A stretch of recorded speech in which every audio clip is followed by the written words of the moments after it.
IBPS, RRB எக்ஸாமுக்கு apply பண்ண இன்னைக்கு தான் லாஸ்ட் டேட் ஃப்ரெண்ட்ஸ். நீங்க ஆல்ரெடி அப்ளை பண்ணியிருந்தா இதெல்லாம் செக் பண்ணிக்கோங்க. ஃபர்ஸ்ட்டு என்ன பண்ணணும்னா, எகைன் லாகின் பண்ணணும். லாகின் பண்ணி அப்ளிகேஷன டவுன்லோட் பண்ணிட்டு, அதில பேமெண்ட் ஸ்டேட்டஸ் சக்சஸ்ஃபுல்லா இருக்கா அப்படின்னு பார்க்கணும். உங்ககிட்ட அமௌண்ட் டிடக்ட் ஆனா கூட சில நேரம் ஃபெயிலியர் ஆயிடும். அப்படி அங்க பேமெண்ட் சக்சஸ்ஃபுல்லா இருந்தா தான் உங்களுடைய அப்ளிகேஷன் வேலிட். இல்லன்னா ஆல் டிக்கெட் வராது. இப்போ நடந்த ஐபிபிஎஸ் கிளர்க் நடக்க போற ஐபிபிஎஸ் கிளர்க்ல இது நெறைய பேர் ஃபேஸ் பண்ணாங்க. ஸோ அத செக் பண்ணிக்கோங்க. அடுத்து அந்த அப்ளிகேஷன்ல இருக்கக்கூடிய பயோடேட்டாவ செக் பண்ணுங்க. அது என்ன சார் பயோடேட்டானா, உங்களுடைய நேம், டேட் ஆஃப் பர்த், அப்புறம் உங்களுடைய மத்த டீட்டெயில்ஸ் ஓபிசி, இல்ல எஸ்சி, எஸ்டி, இல்ல பிடபிள்யூடி, இல்ல ஜெனரல் எதுல கரெக்ட்டா அப்ளை பண்ணியிருக்கீங்களோ இதெல்லாம் சேஞ்ச் பண்ண முடியாது. அதனால தான் சொல்றேன்.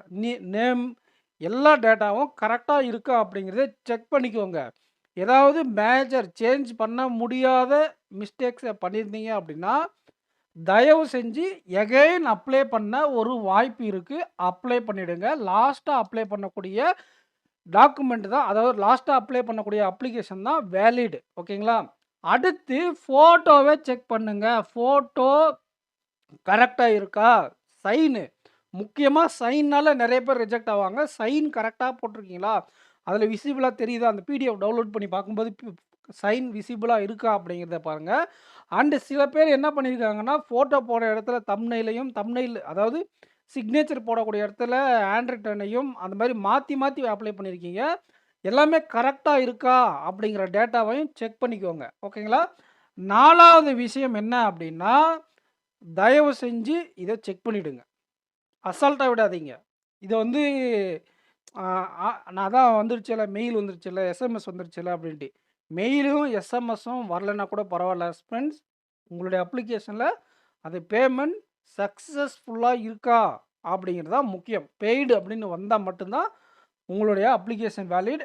டவுன்லோட் பண்ணி வச்சுக்கோங்க பிடிஎஃப்பா. ஃபியூச்சர் ரெஃபரன்ஸ்க்கு ஏதாச்சும் ஒரு ப்ராப்ளம் வருது. அங்க வந்து உங்களுடைய இது என்னது? கேப்ச்சர் போட்டா சரியில்ல சார் அப்படின்னு அவங்க ரிஜெக்ட் பண்ண பார்த்தாங்க அப்படின்னா கூட, நீங்க டவுன்லோட் பண்ணி வச்சிருக்க கூட அப்ளிகேஷன வச்சு உங்களால கிளைம் பண்ண ஒரு வாய்ப்புகள் இருக்கு. கண்டிப்பா இத டவுன்லோட் பண்ணி வச்சுக்கோங்க. ஓகேங்களா? நம்ம சேனல நீங்க சப்ஸ்கிரைப் பண்ணாம இருந்தா சப்ஸ்கிரைப் பண்ணிக்கோங்க. உங்க ஃப்ரெண்ட்ஸ்க்கு நம்ம சேனல ஷேர் பண்ணுங்க ஃபிரெண்ட்ஸ். நெக்ஸ்ட் வீடியோல மீட் பண்ணலாம். Thank you.